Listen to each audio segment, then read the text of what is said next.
our sex inventory, looking where we were selfish, and today we're going to talk about our ideals, and we're going to be sticking on page 69, and it starts like this. In this way, we tried to shape a sane and sound ideal for our future sex life. We subjected each relation to this test. Was it selfish or not? We asked God to mold our ideals and help us live up to them. We remembered always that our sex powers were God-given and therefore good, neither to be used lightly or selfishly, nor to be despised or loathed. Whatever our ideal turns out to be, we must be willing to grow toward it. We must be willing to make amends where we have done harm, provided that we still do not bring about more harm in doing so. In other words, we treat sex as we would any other problem. In meditation, we ask God what we should do about each specific matter. The right answer will come if we want it. God alone can judge our sex situation. Counsel with other persons is often desirable, but we let God be the final judge. We realize that some people are as fanatical about sex as others are loose. We avoid hysterical thinking or advice. Suppose we fall short of the chosen ideal and stumble. Does this mean we are going to get drunk? Some people tell us so. But this is only a half-truth. It depends on us and our motives. If we are sorry for what we've done and have the honest desire to let God take us to better things, we believe we will be forgiven and will have learned our lesson. If we are not sorry and our conduct continues to harm others, we are quite sure to drink. We are not theorizing. These are facts out of our experience. To sum up about sex, we earnestly pray for the right ideal, for guidance in each questionable situation, for sanity and for the strength to do the right thing. If sex is very troublesome, we throw ourselves the harder into helping others. We think of their needs and work for them.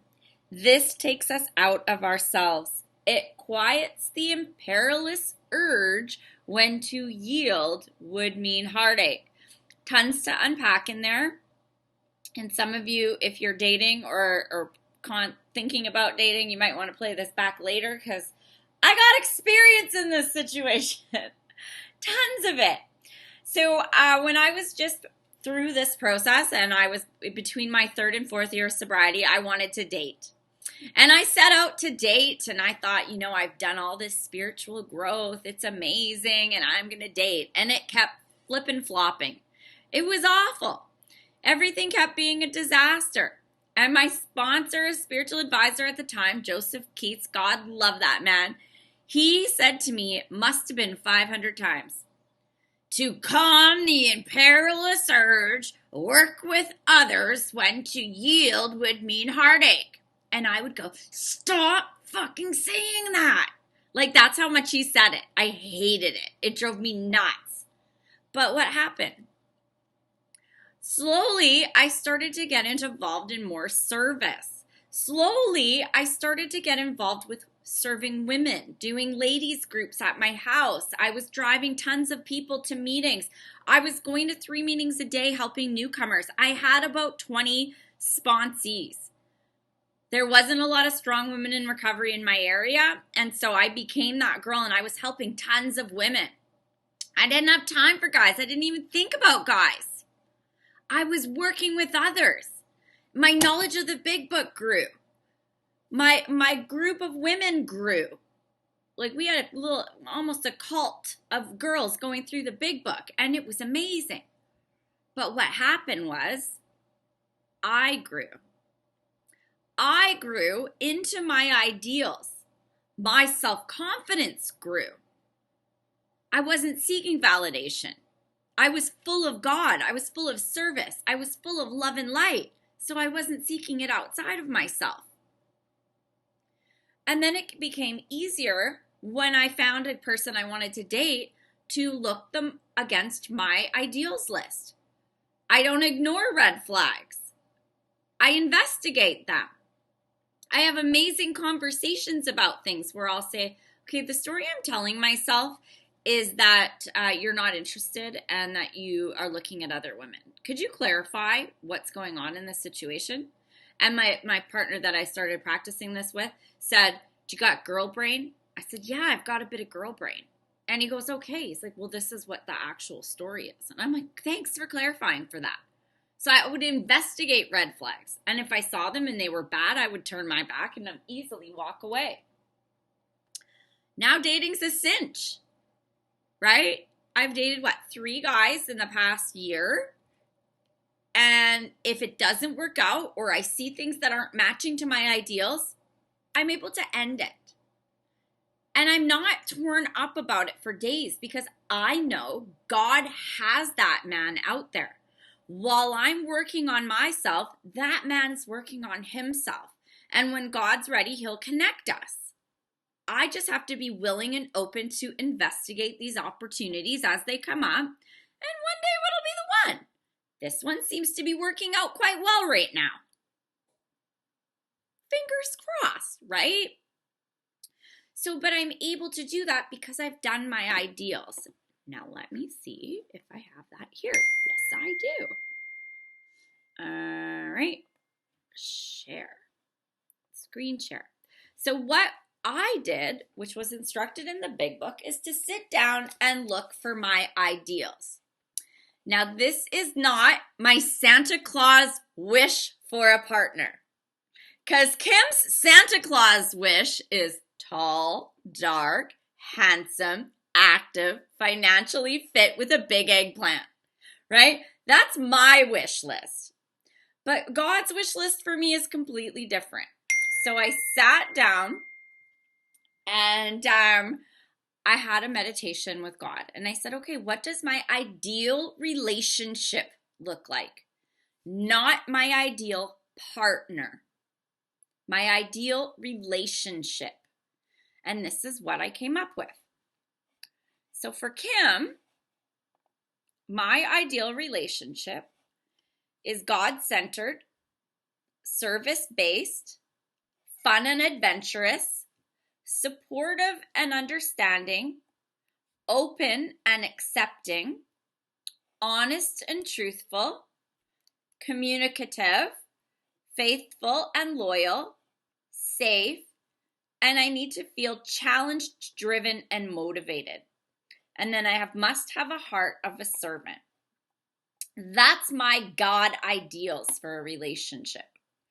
There's nothing in there about looks. There's nothing in there about finances. This is all just basis of what my life is.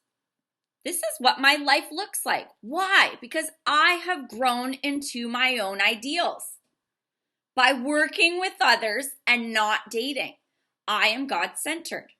I am service-based. I'm fun and adventurous. I am supportive and understanding. I am open and accepting. I am honest and trustworthy. I have great communication skills. I am faithful and loyal. I am a safe zone. And I am definitely challenged, driven, and motivated. I have grown into my ideals. So now when I meet someone, these are the things that I'm looking for. A few of you were here last summer when I was dating someone. They were not motivated. They were not driven. They were actually quite lazy.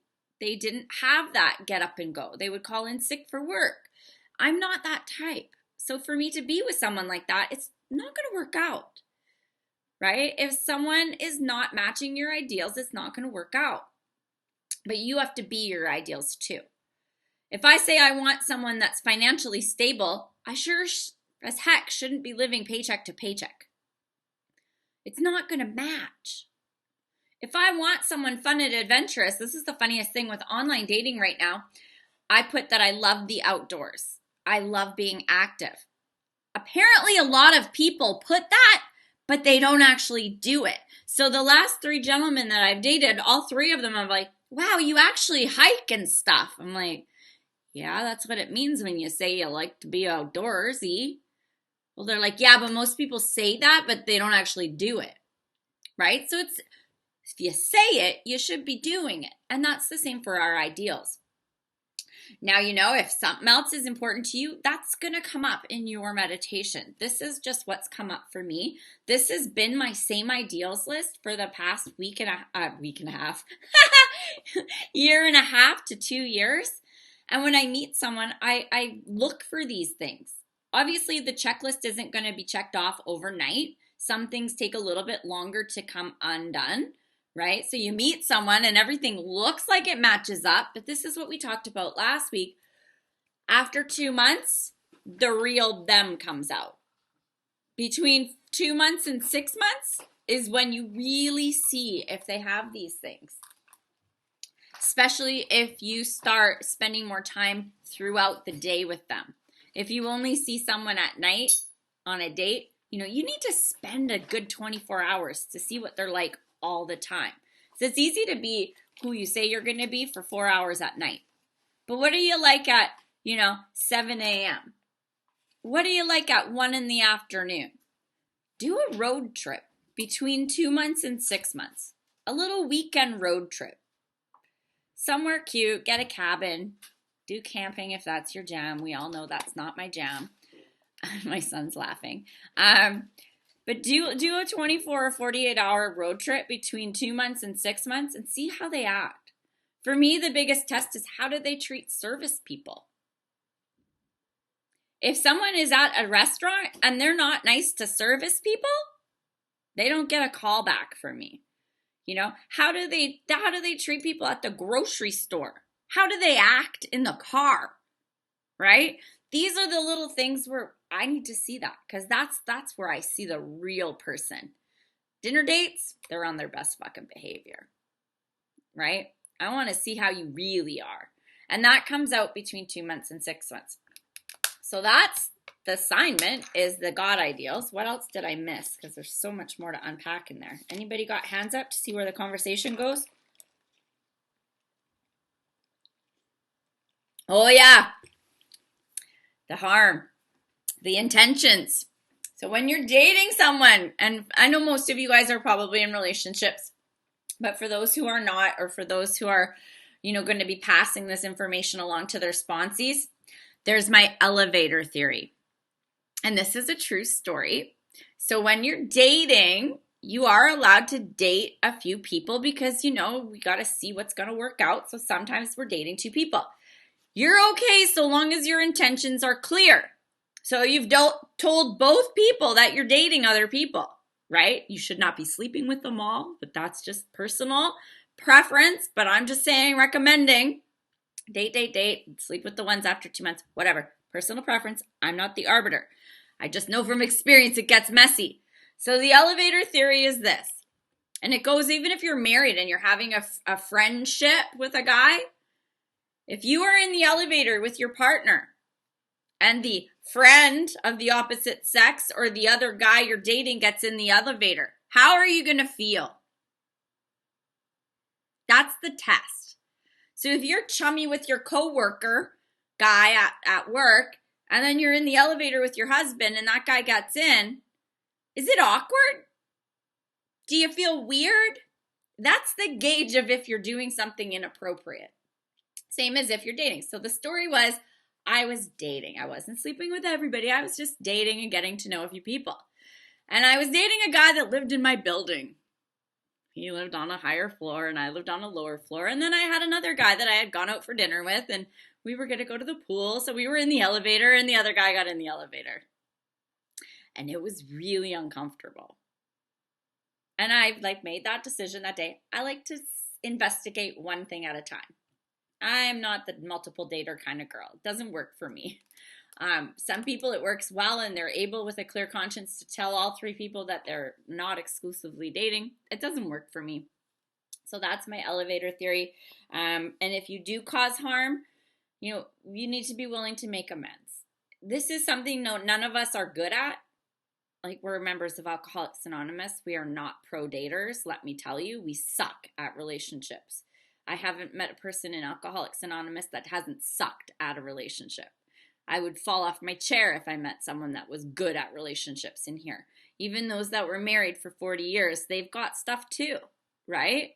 Everybody's got stuff, and it's all because we're all messed up. So as long as we're not intentionally causing harm, right? And if you're willing to learn and do better next time, right? That's the one thing that is going for me in my dating experience right now is I'm willing to learn, and I'm willing to try, and I'm willing to be open. And if you've been single for a really long time in Alcoholics Anonymous, look and ask yourself, is it fear? I had a conversation with someone and they didn't date because they were afraid of hurting someone. That's just as bad as not dating because you're afraid to be hurt. We need to learn, we need to grow, we need to trust God. God wants us to be happy. He loves to see us paired up, enjoying life, sharing experiences with one another. He has a perfect someone out there for you.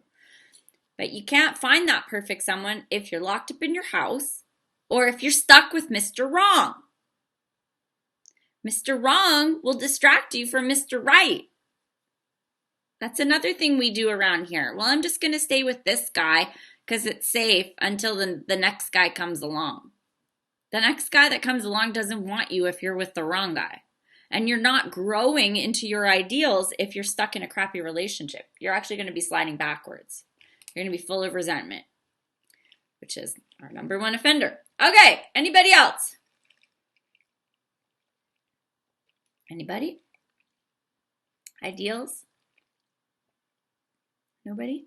Question, Janine, alcoholic. Hi, Janine. So this is hilarious. So as we're doing this, right, I'm sober 2 years. One of the guys that is in the program that I want to say is like my home group,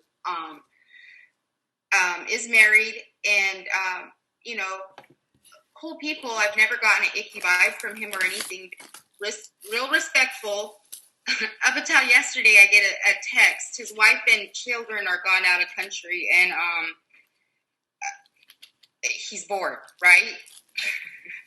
And asked me if I like to go have lunch and that he's thinking of me. And I'm thinking, what the hell? Now he just made it really weird, I've known him since I've entered the program. He has years of sobriety. So it's kind of like you would just assume that he would already know, no.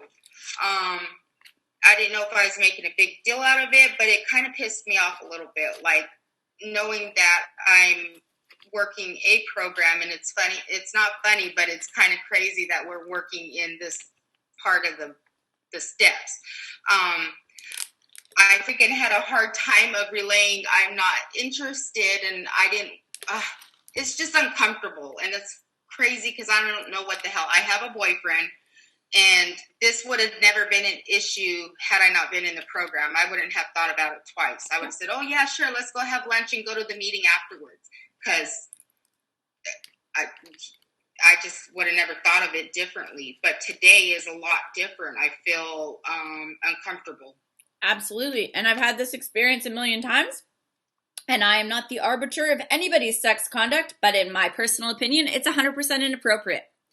How would you feel if you were out of town and your husband went for coffee with some girl? My girlfriend is Al-Anon, and her husband is a member of my home group, and they have this situation. He's always out with newcomers. And I'm like, I believe for myself that's inappropriate.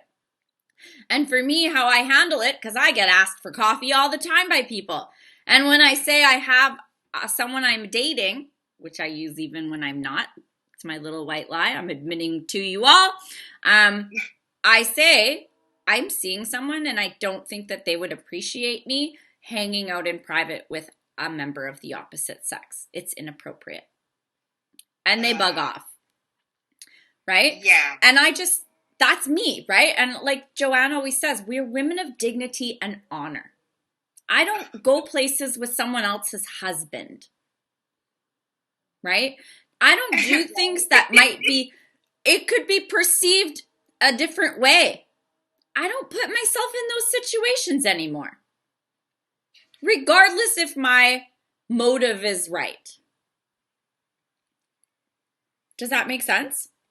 Yeah, and then so exactly, but I mean he shot back with, "Oh, wait a second, I didn't mean anything by it." Just That's to what have they all one, say. right? That's what It's they like, all come fucking on, say. So it just kind of makes me feel like, am I overreacting? Because like all this shit is new. Like this whole 2 years of sobriety and plus dating and being single is totally new. You got to remember, this is not Wellness Anonymous. This is Alcoholics Anonymous. And it doesn't matter how long someone's been sober. It doesn't matter how old they are or how respected they are. Wrong is wrong. And I don't care what your intentions are. My personal way of living is that I'm not going to go for coffee with someone else's husband one-on-one. That's how I handle myself. I don't give a shit if that was your intention or not. I don't give a shit if you're offended that I said no. If my husband went out for a coffee with a girl while I was off in Greece or Europe, I'd be pissed. Regardless if his intentions were to do whatever, right? So it's like, this isn't about them. This is about us. And I, in sobriety, am a woman of dignity and honor. And I don't fraternize with married men. If it was a group setting, right? You know? Yeah, if a group setting, that I can understand. Completely different. Yeah. But let's see what other people have to say. Brev! Oh, I can just unmute myself. Yeah. That's the freedom. So, I'm Priv. I'm an alcoholic. And my husband's best friend is a beautiful, beautiful woman. Her name is Lindsay. They've been friends since they were young. They grew up together. And I knew this getting into a relationship with him. And we've all hung out. She's our youngest godmother. Her son is my husband's godson. So we've spent a lot of time together, and she's lovely. She's lovely. But when we first met and throughout a relationship, there's that pang because she's so pretty, you guys. She's tall, she's blonde, she's beautiful, and there is nothing fucking between them. There's nothing between them. There isn't. There just isn't. And yet, I'm an alcoholic, and I'm like, there's something between them. I just know it, you know, and it's messed up. It's messed me up. And I've just, you know, I've driven myself crazy. I've driven him crazy over it. It's hard. And, you know, I'm on good terms with every single one of my exes. I talk to them. I don't want to have anything to do. Like, I'm not looking for any kind of relationship with them, but I am. I'm on good terms. I have guys who are friends. I'm not interested in, like, going out to coffee with any of them, but we are at a point where we do trust each other. Like, if he is going to, you know, spend time with her, it's okay. If he spends time with her and her son, his godson, that's fine. But my relationship ideal is that I'm in a relationship where we trust each other to do that kind of thing, you know, and that he trusts me. I went out to a wedding, and I was my friend's date. She's a girl, but I was her date. And like throughout that time, I met a gentleman there, and he was all dressed up in this suit. I was dressed up in my cute little, and we took a walk through a garden, and and we were talking, great conversation. And I'm like, oh my gosh, this feels like I'm out on a date, but I'm not with my man. It's like, but it was fine. It was, and you know, when I come home and I tell my husband about this, I met this guy named Steve, and we were out on a walk in the garden, and. But like, I'm really grateful that I can have that relationship. I can tell him today we were just downstairs and I was like telling him, hey, I was texting Rich, who was my ex-boyfriend from a long time ago. And, you know, we can talk about this stuff. We can be open about this stuff. There's no like secrets. When I relapsed, guys, over the summer, I left my tablet at home and my Facebook was open. And I guess I had electroconvulsive therapy in the psych ward, and so I don't remember stuff, but my messages were open, and I guess I was like sending pictures of myself dancing in underwear to like different people, and some of them were men. And Nate saw this, and he's like, this is what you were doing, and like, that's not okay. And I'm like, oopsie, you know, so yeah, like, this is like Kimberly said, we're not the hotbed of mental health here. We're kind of sick. But I look at those ideals that she has. A lot of them are the same as I. You know, we don't have a perfect relationship by any means, but like this thing when I was writing it out, like, what is the situation? I'm like, I fell in love with my friend. I didn't mean to. And thank God we're still together. We're raising these 3 beautiful kids, and it's messy. It's really messy. It's not like what did you say, a Santa Claus list? It's not a Santa Claus list, and it's not like the tall, dark, and handsome thing, but like I am blessed to. And I'm not perfect. My God, I'm not perfect. I'm looking at this and I'm like, I don't know what's in store. We've got a ton of couples therapy to go to. Like, we're still working stuff out because this last year has been hell. You backslide. If you use again or drink again, you backslide hardcore. I'm sitting here. Like this time last year, you guys, I was in a psych hospital. Today's my youngest 4th birthday, and I know I'm digressing here. Today's my youngest 4th birthday. I'm going to cry. This time last year, I took a picture of the whiteboard in the hospital in the psych ward. And it says, today's Sunny's 3rd birthday, and you sang happy birthday to her over the phone. Today, I was able to drop her off at daycare, bring her cupcakes, dress her up in her birthday dress. I took her siblings shopping for her at Target with her presents. We're going to Panera as a family tonight. I planned her birthday party for Saturday. My husband and I we're all going to dinner tonight at Panera. You know,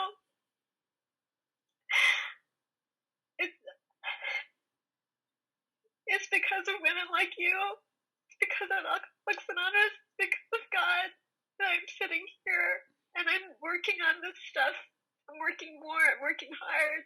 I'm working on this because, like, God believes I'm worth it.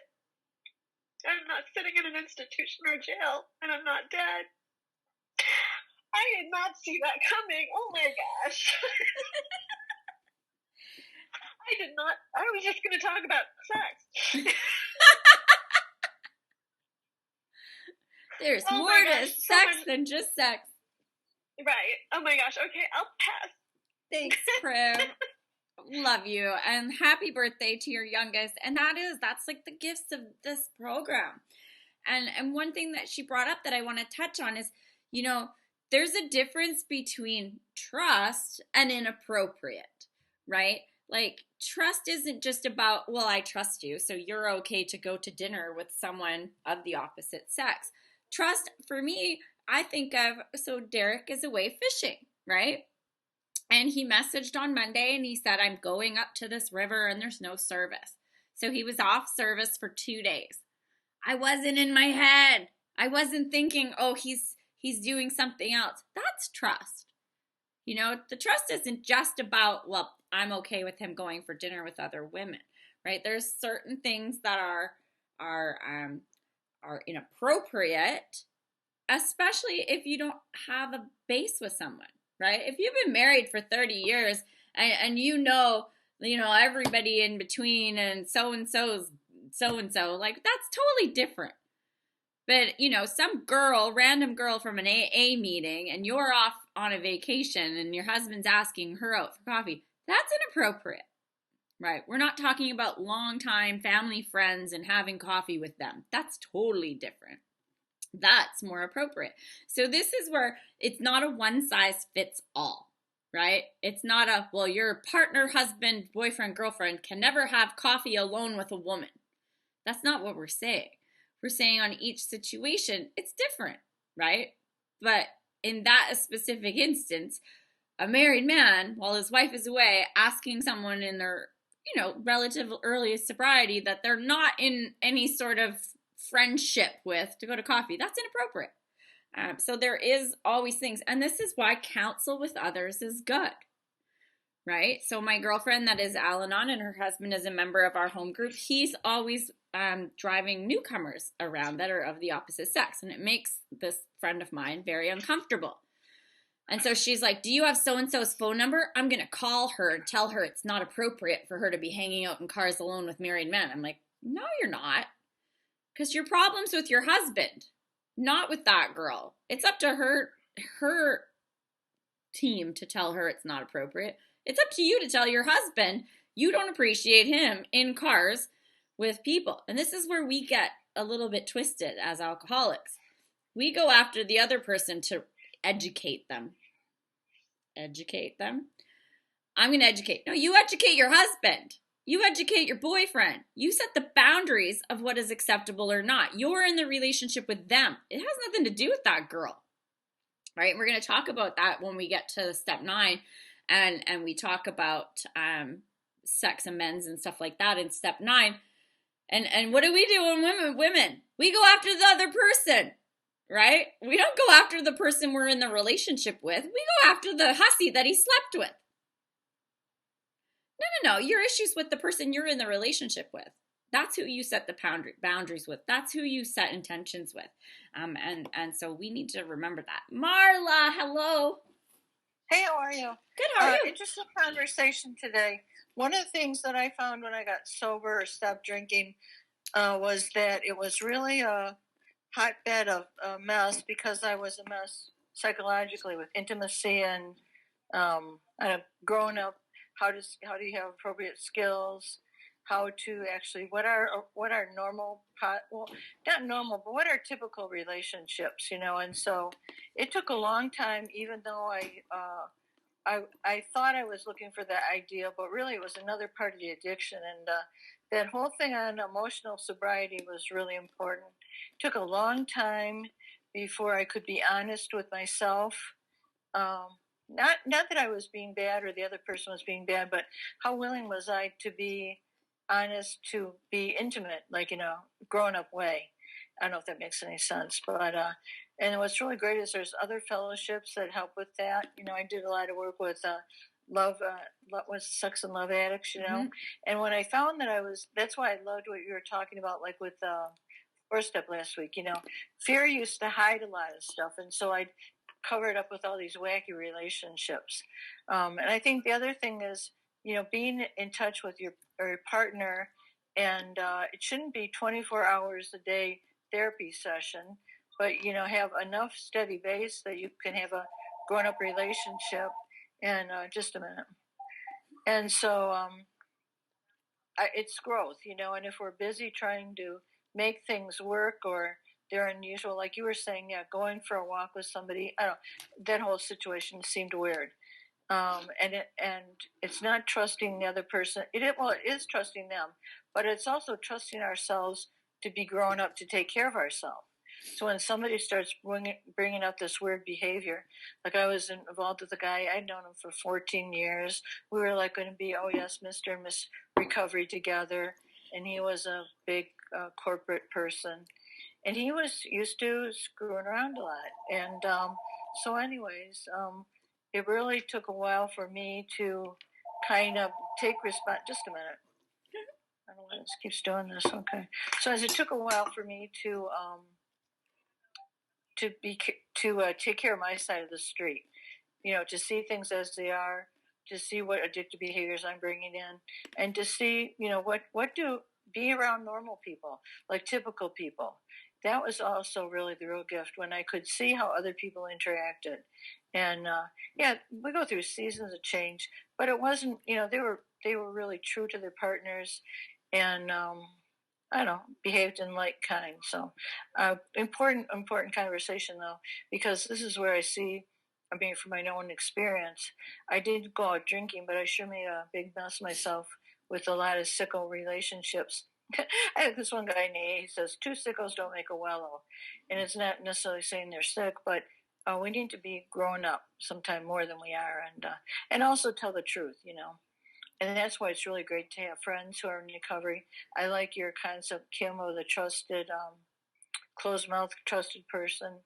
And I don't know, and spending some time in women's groups and whatever to, see what we're bringing to the table.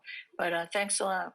Thank you so much, Marla. And yeah, sick plus sick in a relationship equals sick.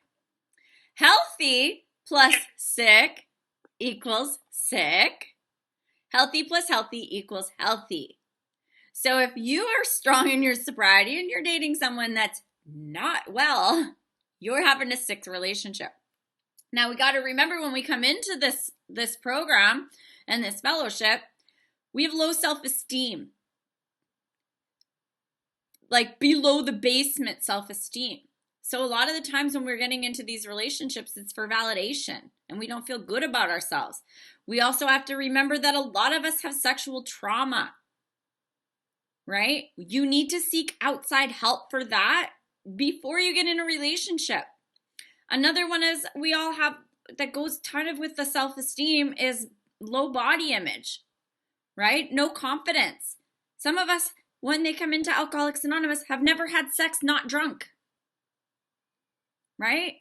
Some people had to be drunk in order to take their clothes off in front of another person. These are all things that we come into this with that we need to shed before we date, right? And that's where, like, I try to tell people, until you've done this work on 69 and 70, you have no business dating because you're not going to be the same person, right? I tried dating 3 years and before. And then I took a year. What did I do? The past 16 months, 100% service all the time. And about 6 months ago, I kind of figured this out, right? And now I'm like, I'm not successful in dating yet, right? It hasn't worked out, but I'm successfully dating, right? I'm not in my bed crying over a guy.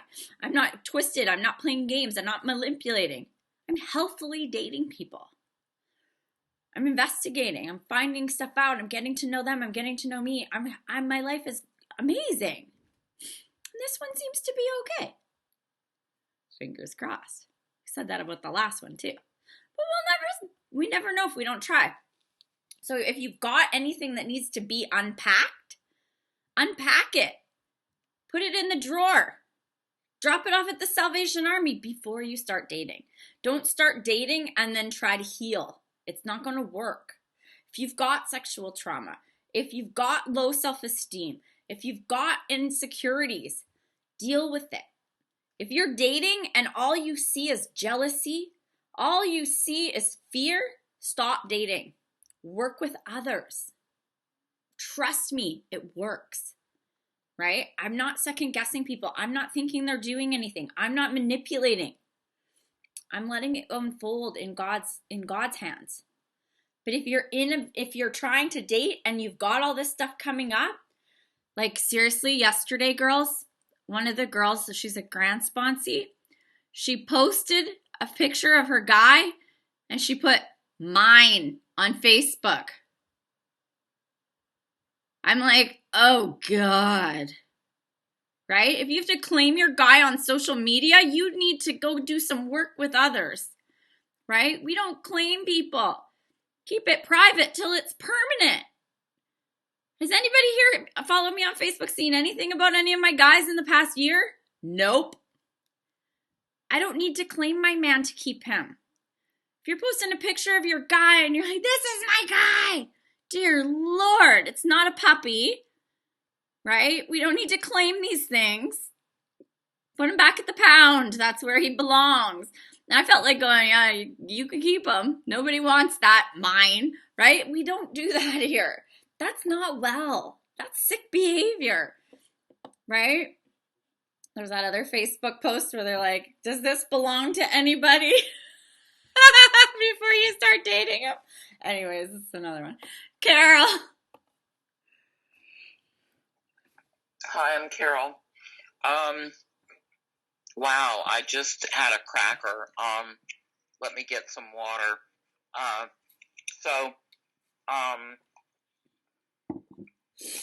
Really good stuff. I could definitely relate and identify. And once upon 100 years ago, I was married, and the ex-husband, the things that he did were I guess you could say once upon a time acceptable, but became unacceptable behavior, just over and over. And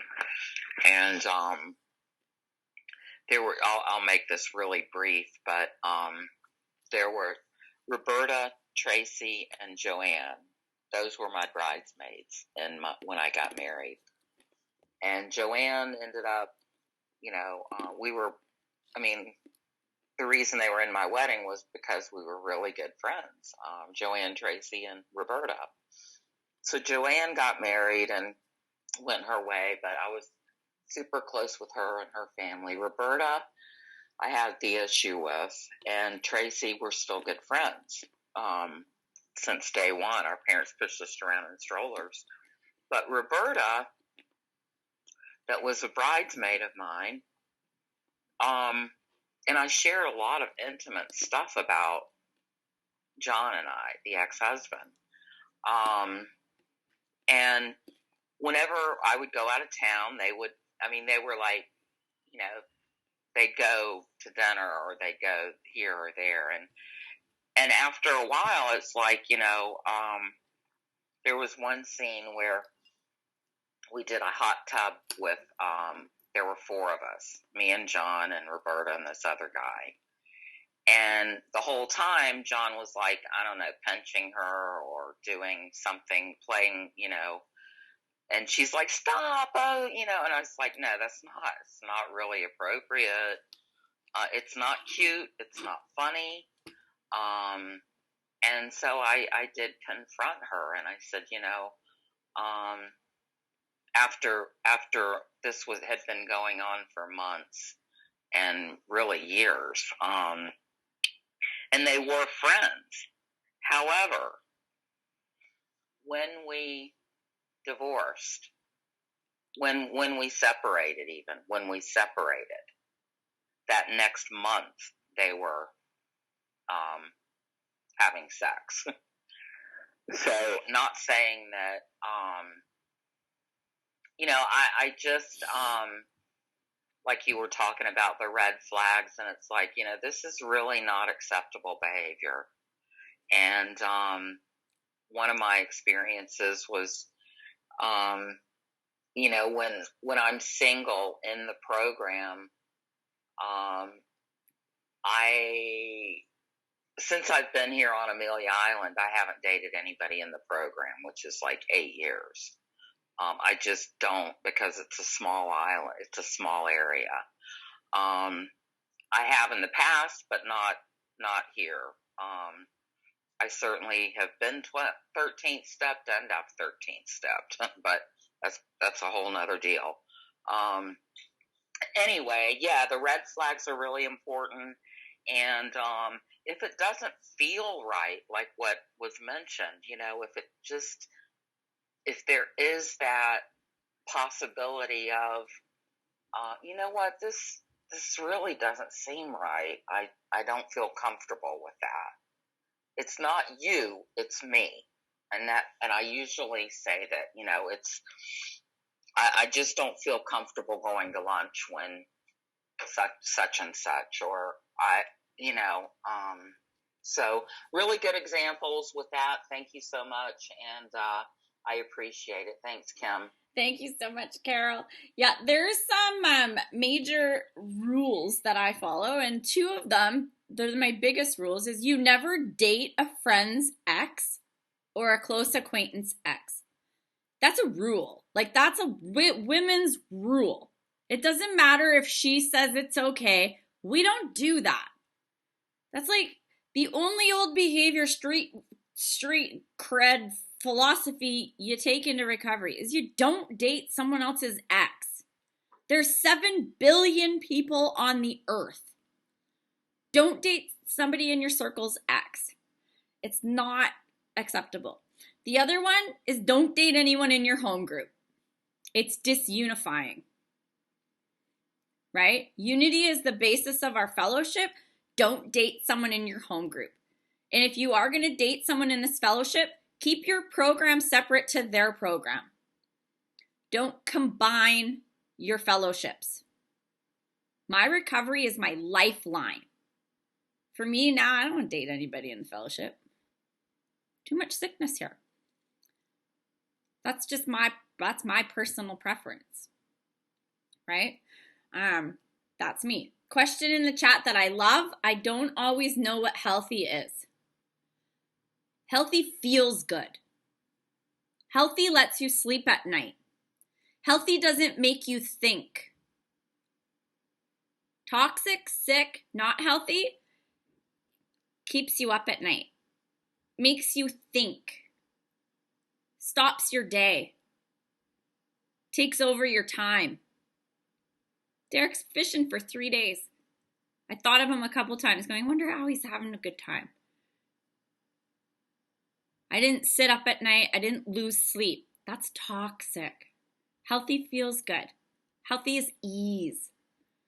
If it's causing you strife and it's making you think, there are 7 billion other people on the planet. Half are women, half are men. Pick your poison. Then if you do that, half of them are too old or too young, and then half of those are probably married or gay. So you got a good chunk still. Right? Like I could get out the calculator and work it out, but at the end of the day, you probably got a pool of about 40 million to choose from, minimum. So if it's not right, next. There's a song. Thank you. Next. Right? Like 7 billion people on the earth. Don't let anyone keep you up at night. Don't let anyone make you feel like shit. It's not worth it. Priv? I will echo everything that you just said. Everything, 100%. And Nate and I have been through hell in the last year. So, relapse will attack a relationship like nothing else will. And we both were just about ready at the end of, this last year, like maybe this is just not going to work out, So couples therapy, when both people want to change and are willing to look at what they're doing, I do believe that toxicity can heal. I can't make him do any of that work though.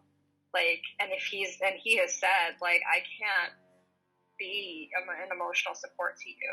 If you're sick, I can't do it. You can't rely on me for all this stuff. You can't, and I'm not going to change this into Priv's emotional support group or anything like that. But all this work, all of this, and, the help I get from you ladies and the ladies in the program and the other things that I do. DBT, dialectical behavioral therapy, is what has worked for me. There's so many other things, and then he has his therapy that he does. He's not an alcoholic, thank God, because I've had a marriage in AA, and that didn't work out so well. But yeah, I do think that toxicity can heal. We're not out of the woods yet either, but I've been in that place too, where it's oh, he's going to change. It's fingers crossed, everything's going to be, and ignoring red flags and painting them green. I love that expression, painting red flags green. I'd never heard that before. So I don't want to be in the dark about stuff either. But I know that putting God first, when God is in charge, when God forms my ideals, and God is at the center of our relationship, everything will be okay. If it doesn't work out between Nate and I, we're both taken care of. Both of us are taken care of, and I know that. Did I mention I'm just really grateful? Thank you so much for this group. Thank you. Oh my God. I just want to hug you in real life. One day, really one day we're all going to get to meet. Yes. And one thing I do want to say is a lot of how I got here, 100% reliance upon God, right? 100% reliance upon God and following the program of Alcoholics Anonymous. But the other thing I did, positive in, positive out. So if you are following negative accounts on Instagram or Facebook the ones that bash cheaters, the ones that put out negative content, unfollow all that crap today. I follow positive, motivated people on Instagram. I typically avoid Facebook. It's connected to my Instagram just because I have businesses and it's part of how I make my money. But I follow positive, motivating people. I follow business leaders. I follow people that share how to increase your wealth. And I follow dating coaches that give positive reinforcement. And 2 of them I'm going to put in the chat right now. I highly suggest you follow those 2 Instagram accounts. Positive content. If you're following every negative Tom, Dick, and Harry on social media, your outlook is going to be negative. It doesn't matter how close to God you are, right? Proximity. Look around. Proximity is key. And this is all like mindset stuff that I've got because like I've told you guys, I live my life based in God, following the 12 steps of Alcoholics Anonymous.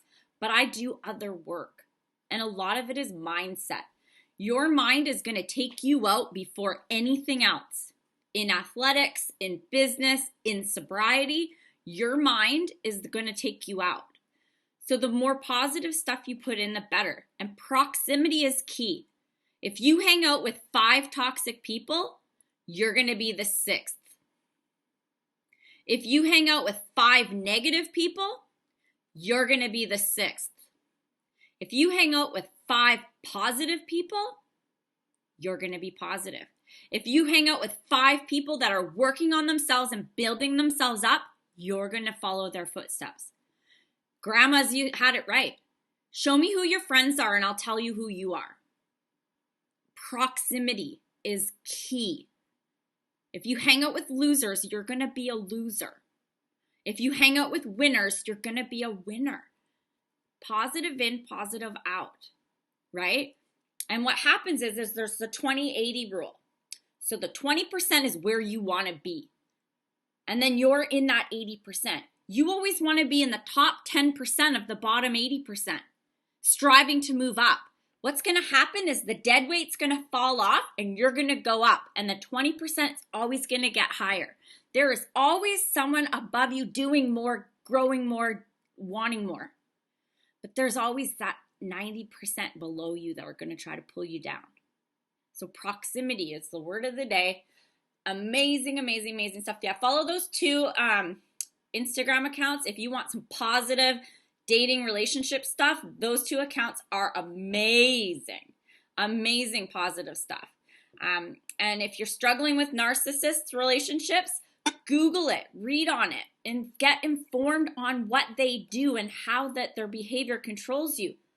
Information is the key to getting out of any situation, right? We didn't get to step 5, so we'll do it on Friday. And I will be coming to you guys live from Kelowna. So if anybody is in British Columbia and they're anywhere between Merritt, where I'm going to have lunch with Della tomorrow, and Kelowna, so Penticton, send me a message and we can have lunch. And I'm going to be in Ontario on the 28th and 29th of July. I changed my flight plan. So I'm going to try to connect to Marianne in Toronto and have lunch with her. And if anybody else is in the Toronto area and wants to come to lunch, message me and I will be there. And I will let you guys know my travel plans. Seattle, I will be in Seattle August 13th to 15th. So if anybody is between Washington State and Seattle, hit me up. And if you're in the Oregon coast, I am always easily persuaded to go to the Oregon coast, which is just a little bit further down. So that's, if you want to have lunch with me, hit me up and let you know what else is coming up later. But we will close with the Serenity Prayer. And it goes like this. God, grant me this serenity to accept the things I cannot change, courage to change the things I can, and the wisdom to know the difference. And if you live somewhere tropical, you can always invite me. I'm down.